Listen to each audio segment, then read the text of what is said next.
இன்றைய முக்கிய உலக செய்திகள். முதலில் தலைப்புச் செய்திகள்.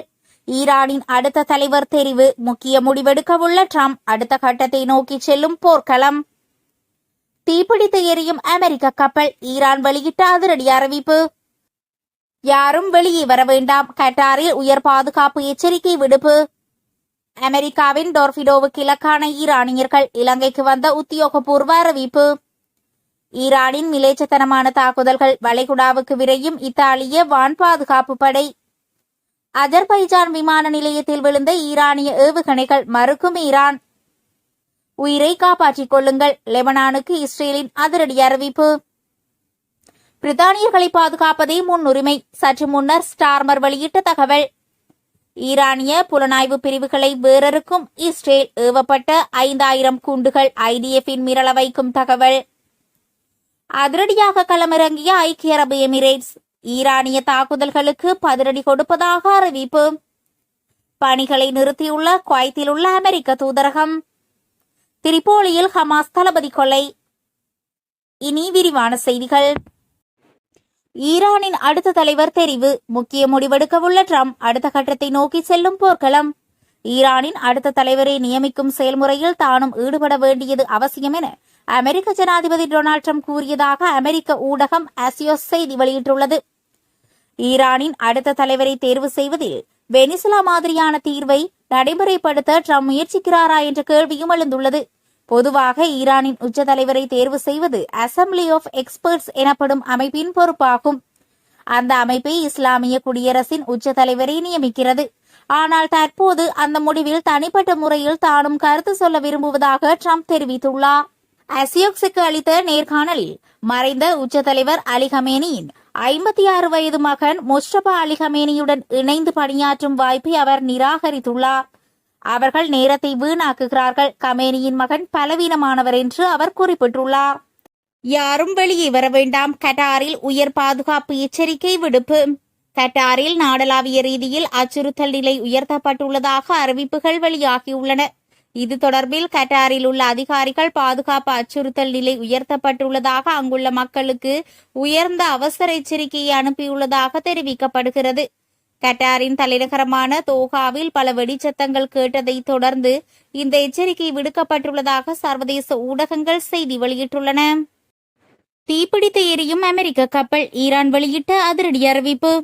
இன்று காலை வடக்கு வளைகுடாவில் ஒரு அமெரிக்க கப்பலை தாக்கியதாக ஈரானிய அரசு தொலைக்காட்சி செய்தியில் தெரிவித்துள்ளது. கப்பல் வடக்கு பாரசீக வளைகுடாவில் ஏவுகணையால் தாக்கப்பட்டது என்றும் தற்போது தீப்பிடித்து எரிகிறது என்றும் ஈரானிய அரசு தொலைக்காட்சியில் வெளியிட்ட அறிக்கையில் தெரிவித்துள்ளது. வளைகுடாவையும் இந்திய பெருங்கடலையும் இணைக்கும் ஹார்முஸ் ஜலசந்தியில் முழு கட்டுப்பாட்டையும் தங்கள் குழு கொண்டுள்ளது என்றும் IRGC கூறியதாக தெரிவித்துள்ளது. இருப்பினும் இந்த சம்பவம் இன்னும் சுயாதீனமாக உறுதிப்படுத்தப்படவில்லை என்றும் அவர்கள் கூறுகிறார்கள். ஈரானின் கடற்படை கப்பலான ஐரிஸ் டெனா நேற்று காலையில் இலங்கை தெற்கு கடற்பகுதியில் இருந்து 40 நாட்டிக்கல் மைல் தொலைவில் சென்று கொண்டிருந்த போது அமெரிக்க நீர்மூழ்கி கப்பல் ஒன்று ஈரான் கடற்படை கப்பலை தாக்கியது. இதில் ஈரான் போர்க்கப்பல் பலத்த சேதமடைந்து கடலில் மூழ்கத் தொடங்கியிருந்ததுடன் அதிலிருந்த 180 பேரில் தற்போது வரை 87 பேர் சடலங்களாக மீட்கப்பட்டுள்ளமை குறிப்பிடத்தக்கது. அமெரிக்காவின் டோர்பிடோவுக்கு இலக்கான ஈரானியர்கள், இலங்கைக்கு வந்த உத்தியோகபூர்வ அறிவிப்பு. இலங்கைக்கு அருகே இந்திய பெருங்கடலில் அமெரிக்க நீர்மூழ்கி கப்பலின் டோர்பிடோ தாக்குதலை தொடர்ந்து ஈரானிய கடற்படை கப்பல் மூழ்கியதில் இறந்த தனது மாலுமிகளின் உடல்களை திருப்பி அனுப்புமாறு ஈரான் இலங்கையிடம் கோரியுள்ளது. சம்பவத்தில் இருந்து மீட்கப்பட்ட கிட்டத்தட்ட 90 உடல்கள் காலியில் உள்ள கராப்பட்டிய தேசிய மருத்துவமனைக்கு கொண்டு செல்லப்பட்டுள்ளதாக பிரதி சுகாதார அமைச்சர் ஹன்சிகா விஜயமூனி தெரிவித்துள்ளார்.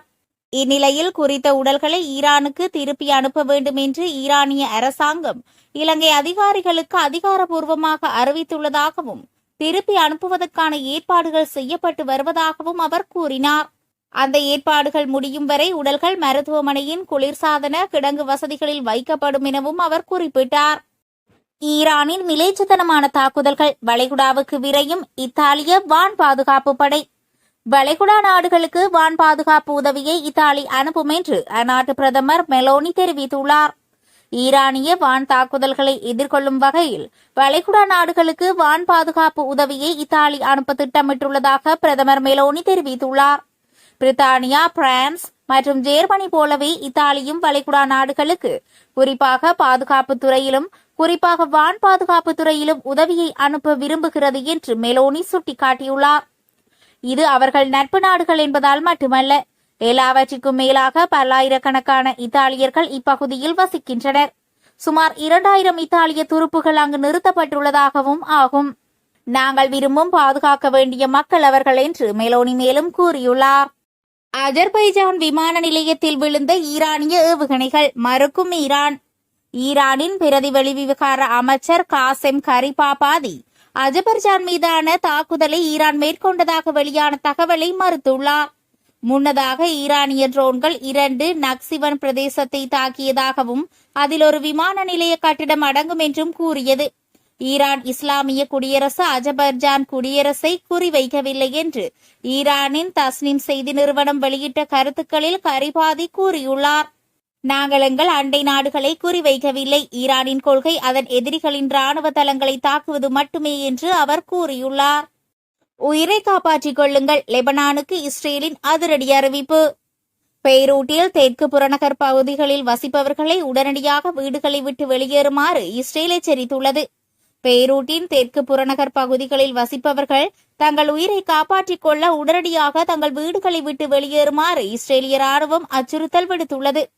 இஸ்ரேலிய செய்தி தொடர்பாளர் குறிப்பாக ஃபவுர்ஜ் எல் ஃபராஜ்னே மற்றும் ஹதத் சுற்றுப்புறங்களில் வசிப்பவர்கள் பெய்ரூட் டமாஸ்கஸ் காலையில் லெபனான் மலையை நோக்கி கிழக்கு நோக்கி வெளியேறிவிடுங்கள் என அறிவித்துள்ளார். ஹரேத் கிரீக் மற்றும் சியா சுற்றுப்புறங்களில் வசிப்பவர்கள் பெய்ரூட் திரிபோலி சாலையில் வடக்கே திரிபோலி நோக்கியும் கிழக்கே லெபனான் மலையை நோக்கியும் செல்லுங்கள் என குறிப்பிட்டுள்ளதாக தெரிவிக்கப்படுகிறது. பிரித்தானியர்களை பாதுகாப்பதே முன்னுரிமை. சற்று முன்னர் ஸ்டார்மர் வெளியிட்ட தகவல். ஈரானை தாக்காத பிரித்தானியர்களின் நட்பு நாடுகளை ஈரான் தாக்கி வருவதாக பிரித்தானிய பிரதமர் கெய்ர் ஸ்டார்மர் தெரிவித்தார். தற்போது அவர் ஆற்றி வருகின்ற மத்திய கிழக்கில் இடம்பெற்று வரும் போர் பதற்றம் குறித்த உரையில் இதனை குறிப்பிட்டார். மேலும் அவர் தெரிவிக்கையில், நமது மக்களை பாதுகாப்பதே நமது முன்னுரிமை. தேசிய நலனுக்காக அமைதிக்கான தலைமையை வழங்குவதே எனது கவனம். அதாவது பிரித்தானியாவை பாதுகாக்க ராணுவ மற்றும் ராஜதந்திர பலத்தை பயன்படுத்துவதாகும். ஈரானுடன் பேச்சுவார்த்தை மூலம் தீர்வு காண்பதுதான் பிரித்தானிய நீண்டகால நிலைப்பாடு. அங்கு அவர்கள் தங்கள் அணுசக்தி லட்சியங்களை கைவிடுகிறார்கள். அதனால்தான் ஈரானுக்கு எதிரான ஆரம்ப தாக்குதல்களில் பிரித்தானியா இணையவில்லை. அந்த முடிவில் உறுதியாக இருக்கிறோம். ஆனால் ஈரான் பிராந்தியத்தில் உள்ள நாடுகளை தாக்க தொடங்கிய போது நிலைமை மாறியது. எதுவாயினும் எங்கள் மக்களை பாதுகாப்பது எங்கள் முன்னுரிமை என்று கூறுகின்றார். ஈரானிய புலனாய்வு பிரிவுகளை வேறறுக்கும் இஸ்ரேல். ஏவப்பட்ட 5000 குண்டுகள் IDF-இன் மிரள வைக்கும் தகவல். ஈரானுக்கு எதிரான ராணுவ நடவடிக்கைகள் குறைந்தது மேலும் 1 முதல் 2 வாரங்கள் வரை தொடரும் என இஸ்ரேலிய பாதுகாப்பு படைகள் திட்டமிட்டுள்ளதாக தெரிவிக்கப்படுகிறது. இந்த நடவடிக்கையின் முக்கிய இலக்கு ஈரானின் ஆட்சி கட்டமைப்பையும் ராணுவ திறனையும் முறையாக பலவீனப்படுத்துவதுதான் என இஸ்ரேல் தெரிவித்து வருகிறது. இஸ்ரேல் வான்படையின் தகவலின்படி இந்த மோதல் தொடங்கியதிலிருந்து ஈரானில் மேற்கொள்ளப்பட்ட தாக்குதலில் 5000த்திற்கும் அதிகமான குண்டுகள் வீசப்பட்டுள்ளன. மேலும் தெஹ்ரான் பகுதிக்கு முக்கிய கவனம் செலுத்தி ஈரானின் வான்வழி கட்டுப்பாட்டை அதிகரிக்கும் நடவடிக்கைகள் தொடர்ந்தும் நடைபெற்று வருகின்றன என்று இஸ்ரேல் ராணுவம் தெரிவித்துள்ளது. இஸ்ரேல் வான்படையின் மூத்த அதிகாரியொருவர் கடந்த 2 நாட்களில் ஆயிரக்கணக்கான ஈரானிய ராணுவத்தினர் கொல்லப்பட்டுள்ளதாக கூறியுள்ளார்.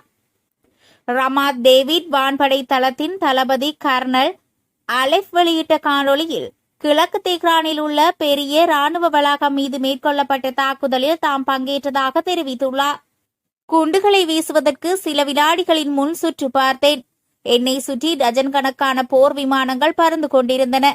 அவை துல்லியமான ஆயுதங்களை பயன்படுத்தி இலக்குகளை அழித்தன என்று அவர் கூறியுள்ளார். நேற்று மாத்திரம் தெஹ்ரானில் உள்ள பெரிய ராணுவ வளாகத்தை இலக்காக கொண்டு 100ற்கும் மேற்பட்ட போர் விமானங்கள் தாக்குதல் நடத்தியதாகவும் 250ற்கும் அதிகமான குண்டுகள் வீசப்பட்டதாகவும் தெரிவிக்கப்படுகிறது. அந்த வளாகத்தில் ஈரானின் இஸ்லாமிய புரட்சிகர காவல்படை, குத்ஸ் படை, உளவுத்துறை, ஃபஜின் துணை ராணுவப்படை, சைபர் பிரிவு, உள்நாட்டு பாதுகாப்பு படையின் சிறப்பு அலகுகள் உள்ளிட்ட பல அமைப்புகளின் தலைமையகங்கள் இருந்ததாக இஸ்ரேல் தெரிவித்துள்ளது. அதிரடியாக களமிறங்கிய ஐக்கிய அரபு எமிரேட்ஸ் ஈரானின் தாக்குதல்களுக்கு பதிலடி கொடுப்பதாக அறிவிப்பு. ஈரானிய தாக்குதல்களுக்கு ஐக்கிய அரபு எமிரேட்ஸின் வான் பாதுகாப்பு படைகள் பதிலடி கொடுத்து வருவதாக தெரிவிக்கப்படுகிறது. ஈரானில் இருந்து வரும் ஏவுகணை மற்றும் ட்ரோன் அச்சுறுத்தல்களுக்கு ஐக்கிய அரபு எமிரேட்ஸின் வான் பாதுகாப்பு படைகள் பதிலடி கொடுத்து வருவதாக ஐக்கிய அரபு எமிரேட்ஸ் பாதுகாப்பு அமைச்சகம் அறிவித்துள்ளது. இது தொடர்பில் வெளியான அறிக்கையில், நாட்டின் சிதறிய பகுதிகளில் கேட்கப்படும் சத்தங்கள் வான் பாதுகாப்பு அமைப்புகள் பாலிஸ்டிக் ஏவுகணைகளை இடைமறிப்பதாலும், போர் விமானங்கள், ட்ரோன்கள் மற்றும் சுற்றித் திரியும் வெடிமருந்துகளை இடைமறிப்பதாலும் ஏற்பட்டவை என்று அமைச்சகம் மேலும் கூறுகிறது. இன்று இதுவரை 6 ஈரானிய ஏவுகணைகள் மற்றும் 131 ட்ரோன்களை இடைமறித்ததாக ஐக்கிய அரபு எமிரேட்ஸ் கூறிய சிறிது நேரத்திலேயே இந்த அறிவிப்பு வெளியாகியுள்ளது. இந்நிலையில் ஒரு ஏவுகணை மற்றும் 6 ட்ரோன்கள் குறித்த பிரதேசத்தில் தரையிறங்கியுள்ளதாக தெரிவிக்கப்படுகிறது. பணிகளை நிறுத்தியுள்ள குவைத்தில் உள்ள அமெரிக்க தூதரகம். குவைத்தில் உள்ள அமெரிக்க தூதரகம் தனது பணிகளை நிறுத்தியுள்ளது. குவைத் தலைநகரில் உள்ள தனது தூதரகத்தின் செயற்பாடுகளை அமெரிக்கா நிறுத்தி வைத்துள்ளதாக வெளியுறவுத்துறை ஒரு அறிக்கையில் தெரிவித்துள்ளது. அமெரிக்க பணியாளர்களுக்கு காயம் ஏற்பட்டதாக எந்த தகவலும் இல்லை என்றாலும், வெளிநாடுகளில் உள்ள அமெரிக்கர்களின் பாதுகாப்பு மிக முக்கியம் என வெளியுறவுத்துறை தெரிவித்துள்ளது. குவைத்தில் உள்ள அமெரிக்க குடிமக்கள் வணிக அல்லது பிற போக்குவரத்து விருப்பங்களை பயன்படுத்தி பாதுகாப்பாக நாட்டை விட்டு வெளியேற வேண்டும். வெளியேற முடியாத அமெரிக்க குடிமக்கள் அந்த இடத்திலேயே தங்க வேண்டும் என்று தெரிவித்துள்ளமை குறிப்பிடத்தக்கது. லெபனானின் திரிபோலியில் ஹமாஸ் தளபதி கொல்லப்பட்டதாக இஸ்ரேல் அறிவிப்பு.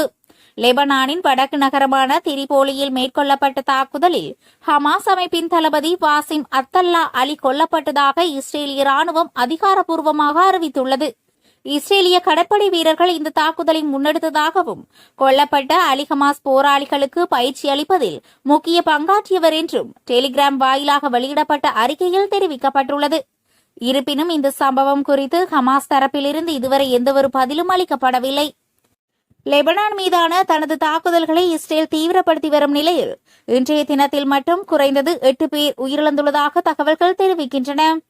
முன்னதாக பெய்ரூட்டில் தெற்கு புறநகர் பகுதிகளில் வசிக்கும் மக்கள் வெளியேறுமாறு இஸ்ரேல் உத்தரவிடப்பட்டிருந்த நிலையில், அங்கிருந்த பொதுமக்கள் பாதுகாப்பிற்காக இந்த திரிபோலி நகரை நோக்கியே இடம்பெயர்ந்து வந்தமை குறிப்பிடத்தக்கது. தற்போது மக்கள் தஞ்சமடைந்திருக்கும் பகுதியிலேயே இந்த தாக்குதல் நடத்தப்பட்டுள்ளமையால் பெரும் பதற்றம் ஏற்படுத்தப்பட்டுள்ளது.